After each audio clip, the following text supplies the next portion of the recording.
오늘 저는 여러분과 함께 성공적인 삶의 세 가지 조건이라는 제목으로 말씀을 나누고자 합니다. 묵은 땅을 그대로 내버려 두면 잡초가 무성하고 별로 쓸모가 없게 됩니다. 그러나 그 땅을 잘 기경하여 가꾸어서 씨앗을 뿌리면 좋은 수확을 거두는 좋은 땅이 되는 것입니다. 인간의 삶도 마찬가지입니다. 우리의 삶을 개발하지 않고 내버려 두면 무익한 삶을 살게 되고 허송 세월을 하게 되지만, 하나님 앞에서 우리의 삶을 잘 가꾸고 개발하면 참으로 가치 있는 사람이 되고 영광스러운 삶을 살 수가 있습니다. 저는 오늘 하나님 앞에서 우리의 삶을 성공으로 이끄는 세 가지 조건에 관해서 성경이 가르쳐 주신 대로 여러분과 함께 진리를 깨달아 보고자 합니다. 첫째로, 모든 삶의 성공은 우리의 가슴 속에 주어진 꿈으로부터 출발합니다. 꿈은 내일의 성공을 잉태한 어머니와 같습니다. 여러분, 이 세상에 태어난 사람치고 어머니 없이 생명에 태어날 수 없는 것 같죠. 꿈이 없이는 아무것도 산출할 수가 없습니다. 어머니가 어린아기를 잉태하고 산출한 것처럼 우리는 꿈을 잉태하고 그 다음엔 꿈을 태어나게 하는 것입니다. 그러므로 꿈이 없는 사람은 내일이 없는 사람인 것입니다. 그렇기 때문에 성경에는 꿈이 없는 백성은 망한다, 그렇게 말하고 있는 것입니다. 우리가 성경 보면 아브라함은 75세까지 이름도 없는 사람이었습니다. 그가 75세 동안 뭘 했는지 성경에는 전혀 기록하고 있지 않습니다. 왜냐하면 그는 아무런 생산적인 삶을 살지 않았습니다. 75년 동안 그의 삶은 무익한 삶을 살았으며 허송하는 세월을 지냈었습니다. 그런데 그 나이가 75세가 되었을 때 그에게 영광의 하나님이 나타나셨습니다. 그래서 75세 된 아브라함에게 장엄한 꿈을 하나님이 허락해 주셨습니다. 창세기 12장 1절로 4절에 보면 야훼께서 아브라함에게 이르시되 너는 너희 본토 친척 아비 집을 떠나 내가 네게 지시할 땅으로 가라. 내가 너로 큰 민족을 이루고 네게 복을 주어 내 이름을 창대케 하리니 너는 복의 근원이 될지라. 너를 축복하는 자에게는 내가 복을 내리고 너를 저주하는 자에게는 내가 저주하리니 땅의 모든 족속이 너를 인하여 복을 얻을 것이니라 하신지라. 이 아브라함이 야훼의 말씀을 쫓아갔고 롯도 그와 함께 갔으며 아브라함이 하란을 떠난 때 그 나이 75세였더라. 그는 75세가 되어 비로소 하나님 앞에서 장엄한 꿈을 받고 그의 인생은 새 출발을 했습니다. 꿈도 없고 환상도 없이 허송세월하던 그의 본토 친척 아비 집을 떠나서 하나님이 주신 꿈을 가슴에 품고 그는 가나안 땅을 향해서 나아가는 것입니다. 하나님께로부터 꿈을 받자 그는 꿈을 잉태한 사람이 되고 말았습니다. 그리고 그 꿈은 그의 전 생애를 변화시키고 말았습니다. 아브라함의 인생에는 많은 기복이 있었습니다. 성공도 있고 실패도 있고 슬픔도 있고 기쁨도 있고 고난도 있고 영광도 있습니다만 그의 전 생애를 그는 가슴 속에 품은 그 꿈으로 말미암아 변화를 받고 그의 삶 일관해서 그 꿈이 아브라함의 생애를 만들어갔습니다. 결국에는 그는 유대인의 조상이 되고 믿음의 조상이 되고 위대한 하나님의 일꾼이 되었던 것입니다. 모세도 보십시오. 모세는 40세 혁명을 일으켜서 이스라엘을 애굽에서 구원하려 하다가 실패하고 그런 애굽에서 도망을 가서 미디안의 추장 이드로의 사위가 되어서 장장긴 40년 동안 아라비아 광야에서 미디안 광야에서 목동의 생활을 했습니다. 그는 잊어버림을 받은 사람입니다. 아무도 그를 기억해 주는 사람도 없고 그의 친구도 없었습니다. 그는 버림받은 사람이었습니다. 그는 이제 나이가 언간 80이 되었습니다. 머리는 백발이 되고 말은 어두워지고 눈도 어두워졌습니다. 발걸음도 이제는 빠르지 못합니다. 사람이 80이 되었으니 이제는 인생을 마무리 지을 그런 단계인 것입니다. 그런데 하루는 그가 호렙산 주변에 그 장인 이드로의 약물을 이끌고 갔는데 가시 있는 굴에서 활활 불이 타고 있습니다. 광야에서 날이 더우니까 가시능쿨에 불이 붙는 것은 가끔 있을 수 있는 일인 것입니다. 그러나 이상한 것은 여기에 가시능쿨에 불이 붙었는데 가시능쿨이 잿더미가 되지 않습니다.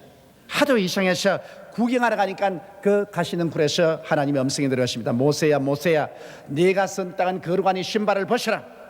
그가 신발을 벗자 그 가시능쿨 가운데서 하나님의 장엄한 음성이 들려왔고, 거기에서 모세는 80에 하나님으로부터 주시는 꿈을 얻었습니다. 출애굽기 3장 7절로 10절에 보면 야훼께서 가라사대 내가 애굽에 있는 내 백성의 고통을 정령히 보고 그들이 그 간역자로 인하여 부르짖음을 듣고 그 우고를 알고 내가 내려와서 그들을 애굽인의 손에서 건져내고 그들을 그 땅에서 인도하여 아름답고 광대한 땅, 젖과 꿀이 흐르는 땅, 곧 가나안 족속, 헷 족속, 아모리 족속, 브리스 족속, 히위 족속, 여부수 족속의 지방에 이르려 하노라.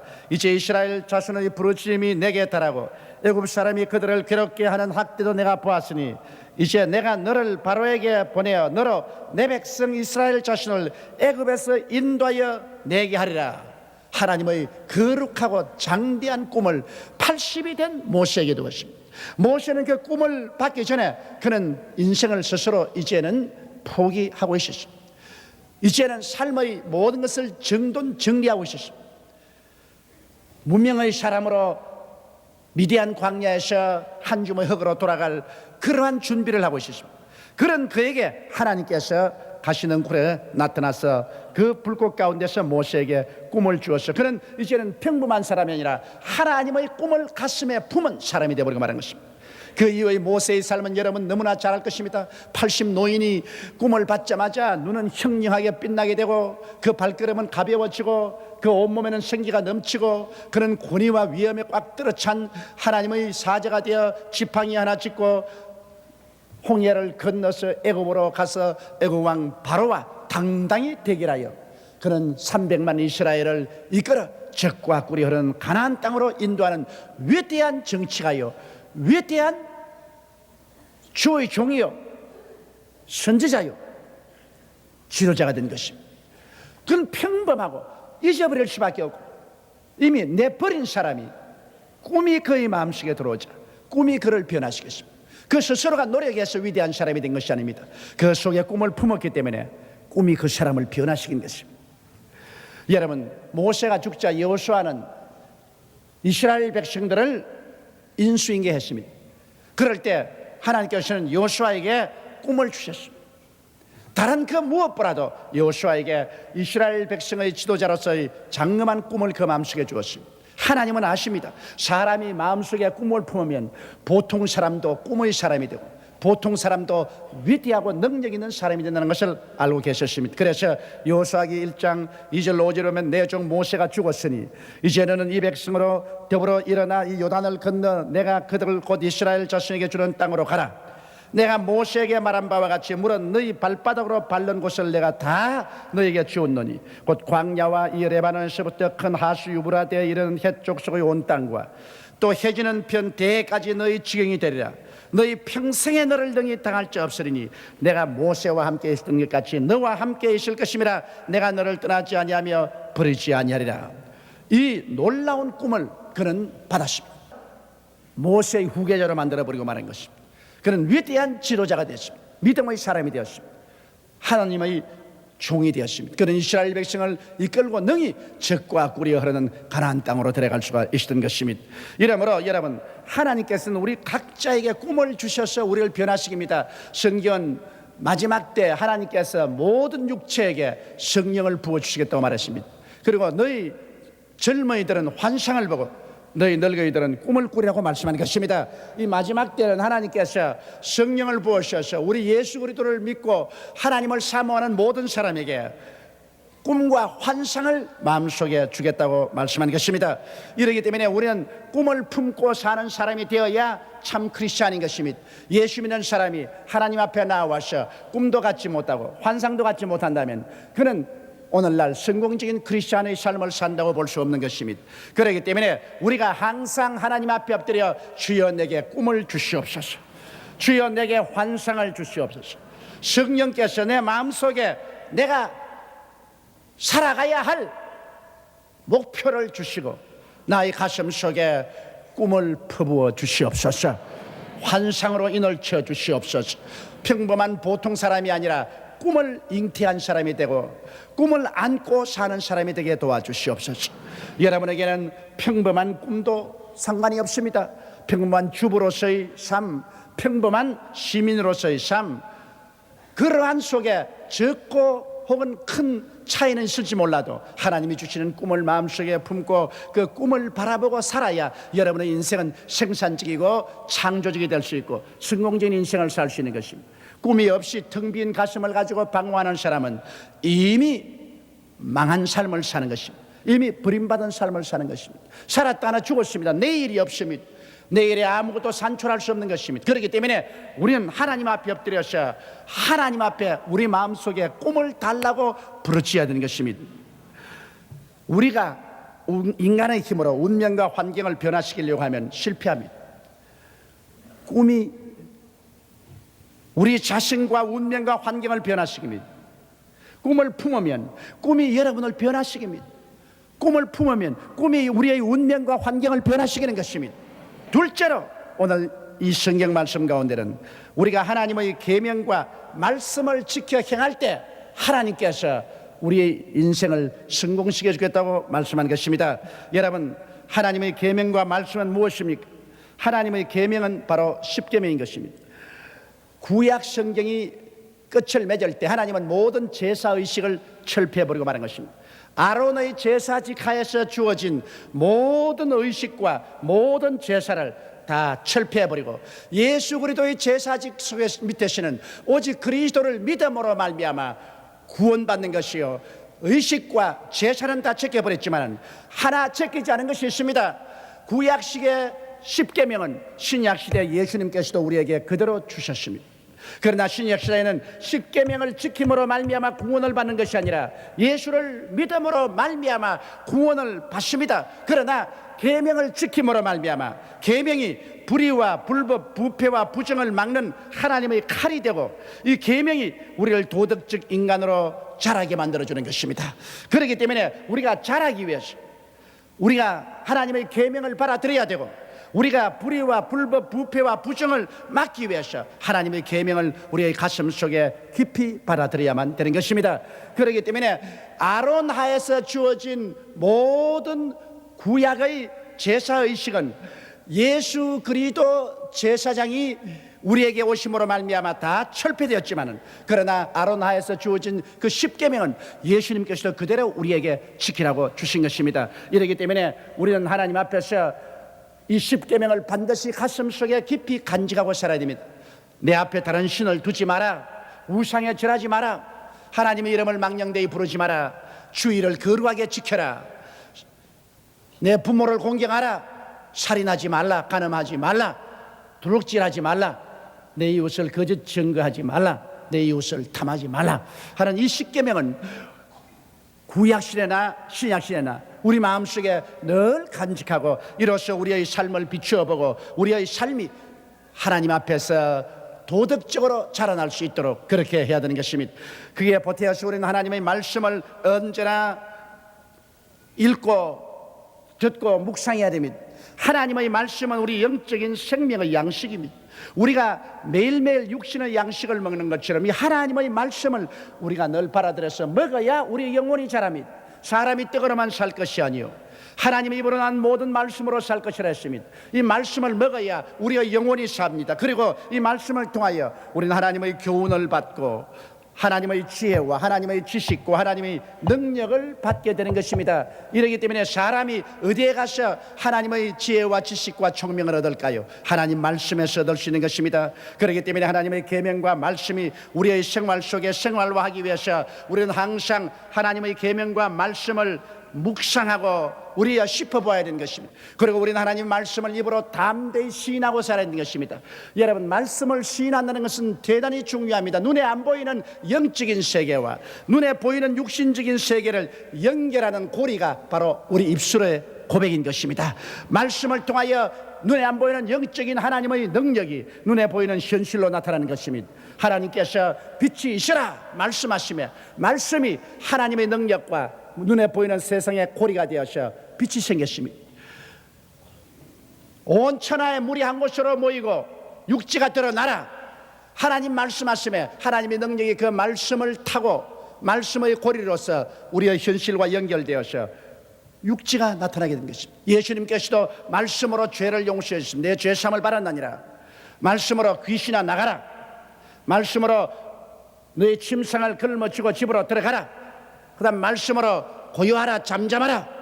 파도를 잠잠케 하시며 나사로야 나오라고 할 때 말씀이 고리가 되어서 하나님의 눈에 안 보이는 능력이 눈에 보이는 현실로 나타난 것입니다. 그렇기 때문에 우리는 항상 말씀을 입술에서 떠나지 말고 입술로서 시인해야 하나님의 능력이 여러분 현실 속에 나타나게 되는 것입니다. 말씀을 저버리면 하나님의 능력도 저버리게 됩니다. 부정적인 말을 자꾸 고백하면 마귀의 세계를 현실적인 나의 삶 속으로 연결해 주는 것입니다. 그래서 도적질 당하고 죽임을 당하고 멸망을 당하는 슬픔을 얻게 되는 것입니다. 이러므로 말씀을 강하게 여러분께서 믿고 입술로 긍정적인 하나님의 말씀을 시인하게 되시기를 주의 이름으로 축원합니다. 그리고 말씀을 여러분 실천하고 여러분 생활 속에 살아야 됩니다. 말씀이 가르치는 대로 우리가 실천하고 현실 속에 살아가면 이러한 사람하고 하나님이 같이 하십니다. 주님께서 오늘 읽은 이 성경 말씀에 약속한 것처럼 이렇게 하면 너희 모든 삶이 형통하리라고 말한 것입니다. 어디로 가든지 너희가 성공하리라고 말씀하고 있는 것입니다. 셋째로 우리는 하나님을 믿고 강하고 담대한 마음을 버려서는 안 됩니다. 모세가 가데스 바네아까지 왔을 때 12명의 이스라엘 정탐꾼을 40주 40야 가나안 땅을 정탐하고 돌아오라고 보낸 것입니다. 그런데 그 중에 10명의 정탐꾼은 겁을 집어먹고 사물을 봤습니다. 그들은 40주 40야를 가나안 땅에 가서 보면서 마음에 겁이 딱 질려서 보았습니다. 그러나 그 중에 여호수아와 갈렙은 마음에 강하고 담대한 마음을 가지고서 사물을 보았습니다. 그들이 40일 만에 돌아와서 기다리는 이스라엘 진에 와서 보고할 때 겁을 집어먹고 본 사람들은 겁에 질린 소리만 했습니다. 우리가 가보니 그 땅은 주민을 삼키는 땅이요 산은 높고 고른 깊고 성벽은 하늘을 찌를 것 같은데 그곳에 사는 사람은 아낙자슨 후손 네피림의 후손 대장부들이라. 우리가 그 땅을 점령하지 못할 것이다. 우리의 처아들이 포로로 잡히고 우리는 다 죽임을 당할 것이다. 겁을 집어먹고 본 사물은 완전히 부정적인 보고였습니다. 그 말을 들은 이스라엘 백성들도 다 겁을 집어먹고 땅을 치고 통곡하고 울면서 우리가 장관을 세워 애굽으로 돌아가자고 말하셨습니다. 그때 강하고 담대한 마음으로 그 땅을 탐지한 여호수아와 갈렙은 말하기를 아니라 저들의 보호자는 저들을 떠났고 저들은 이미 우리들의 밥이라. 우리가 들어가자. 그 땅은 우리가 점령할 수 있다고 말한 것입니다. 그러자 백성들이 여호수아와 갈렙을 쳐 죽이려고 했습니다. 그때 하나님께서 영광 중에 나타나서 겁을 집어먹고 부정적인 보고를 한 10명은 그 자리에서 죽여버립니다. 겁쟁이들은 전부 돌이켜서 광야로 가서 40년 방황하면서 광야에서 다 죽어 뼈가 태양에 바래게 했습니다. 오직 강하고 담대한 마음을 가졌던 여호수아와 갈렙만 그 후손을 끌고 적과 꿀이 가나안 땅으로 들어가게 한 것입니다. 사울이 목장에서 전쟁터로 아버지 심부름을 갔을 때 블레셋 군대 중에서 골리앗이라는 사람이 나와서 전쟁을 돕고는데 그가 키가 장대하고 큰 장사였습니다. 모든 이스라엘 군인들이 그를 보고 기절초풍을 했습니다. 겁을 집어먹고 골리앗이 나오기만 하면은 모두 다 흙더미 뒤에 바위 뒤에 숨는다고 정신이 없었습니다. 그들은 다 할례바는 하나님의 군대였습니다만 또 하나님께서 그들과 같이 계셨습니다만 사울의 군인들은 골리앗의 모습과 협박에 기가 꺾이고 겁을 잔뜩 집어먹고 그래서 그들은 기진맥진했습니다. 그러나 여기 조그마한 목동인 다윗은 마음에 강하고 담대했습니다. 그는 아버지 양을 칠 때 사자도 쳐서 죽인 경험이 있고 곰도 쳐 죽인 경험이 있습니다. 그런 하나님을 의지하고 하나님을 바라고 환경을 바라보지 않고 강하고 담대한 믿음을 가지고 있습니다. 그래서 그가 사울에게 자진해서 골리앗을 대항해서 나가겠다고 했습니다. 이스라엘의 모든 역전의 용사가 못하는 것을 그는 마음에 강하고 담대하여 하나님을 의지했기 때문에 하나님과 함께 나가서 골리앗을 쳐 죽이고 그런 위대한 승리를 이스라엘에 가져올 수가 있는 것입니다. 이러므로 우리가 여러분 신앙생활할 때 강하고 담대한 마음을 버리면 안 됩니다. 성경은 너희 담대함을 버리지 말라, 이것이 큰 상을 얻는다고 말한 것입니다. 우리의 운명이나 환경을 바라보고 위축되어서 겁을 집어먹고 뒤로 물러가고 부정적인 마음을 하면 그 사람은 벌써 하나님이 버린 것입니다. 기드온이 용사를 택할 때 하나님께서 2만여 명의 사람들이 모였을 때 이 중에 두려워하는 사람은 다 돌아가라고 말했습니다. 왜냐하면 두려워하는 사람은 하나님께서 사용할 수 없습니다. 하나님이 주시는 마음은 두려워하는 마음이 아닌 것입니다. 우리가 강하고 담대한 마음을 얻기 위해서 어떻게 해야 될까요? 마음에 책망할 것이 없어야 마음이 강하고 담대합니다. 마음에 죄책이 있고 숨긴 죄가 있으면 강하고 담대해질 수 없습니다. 요한 1서 3장 21절로 22절에 사랑하는 자들아, 만일 우리 마음이 우리를 책망할 것이 없으면 하나님 앞에서 담대함을 얻고 무엇이든지 구하는 바를 그에게 받나니 이는 우리가 그의 계명들을 지키고 그 앞에서 기뻐하시는 것을 행함이라고 말한 것입니다. 우리가 그러므로 마음에 감추인 죄악을 다 회개하고 통회하고 잡아가면 마음에 성령이 충만하고 강하고 담대해지는 것입니다. 또한 우리가 하나님의 사랑을 체험할 때 마음이 강하고 담대해지는 것입니다. 하나님의 사랑이 내 마음에 부음받으면 내 마음속에 염려 근심이 사라지고 강하고 담대하게 됩니다. 요한일서 4장 16절로 21절에 하나님이 우리를 사랑하시는 사랑을 우리가 알고 믿었노니 하나님은 사랑이시라. 사랑 안에 거하는 자는 하나님 안에 거하고 하나님도 그 안에 거하느니라. 이로써 사랑이 우리에게 온전히 이룬 것은 우리로 심판날에 담대함을 가지게 하리 함이니 주의 어떠하심과 같이 우리도 세상에서 그러하니라. 사랑 안에 두려움이 없고 온전한 사랑이 두려움을 내어 쫓나니 두려움에는 형벌이 있음이라. 두려워하는 자는 사랑 안에서 온전히 이루지 못하였느니라. 그렇게 말했습니다. 우리가 하나님의 사랑을 체험하면 우리 마음속에 강하고 담대하게 되는 것입니다. 모든 두려움이 내어 쫓기는 것입니다. 어떻게 해서 여러분 우리가 하나님의 사랑을 체험합니까? 우리가 하나님께 부르짖어 기도해서 하나님의 성령이 충만해지면 하나님이 성령으로 말미암아 하나님의 사랑을 우리 가슴 속에 부어주시는 것입니다. 성령 충만하지 않고 하나님의 사랑을 체험할 수 없습니다. 그러나 성령이 오시면 하나님의 사랑이 우리 마음속에 부원받고 하나님이 나를 사랑하는 것을 알고 내가 하나님께 사랑받는 것을 알게 되면 강하고 담대하게 되는 것입니다. 하나님이 나를 위하시면 누가 나를 대적하리요? 그 아들을 아끼지 않고 나에게 주시니가 그 아들과 함께 무엇을 선물로 주지 아니하시겠느냐? 우리는 강하고 담대해질 수가 있는 것입니다.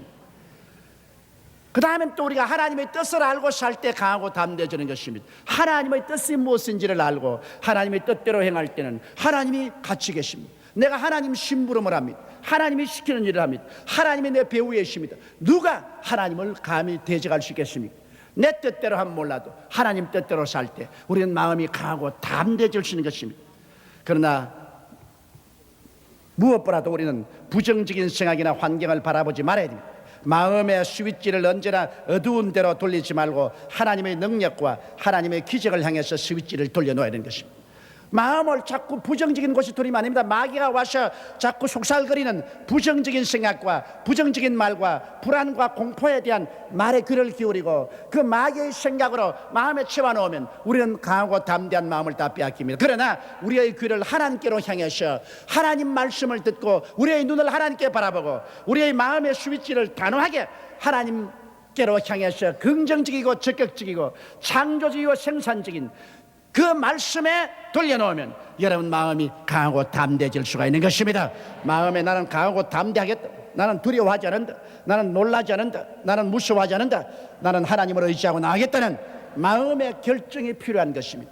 그래서 눈에 아무 증거 안 보이고 귀에는 아무 소리 안 들리고 손에는 잡히는 것 없어도 하나님을 의지하고 용감하게 행할 때 하나님께서 이런 사람에게 복을 주시는 것입니다. 누구든지 하나님 앞에서 꿈이 있고 말씀이 있고 흔들리지 않은 강하고 담대한 마음이 있어 앞으로 전진해 나가면 가나안 땅은 정복되고 골리앗은 패하고 승리와 영광은 다가오게 되는 것입니다.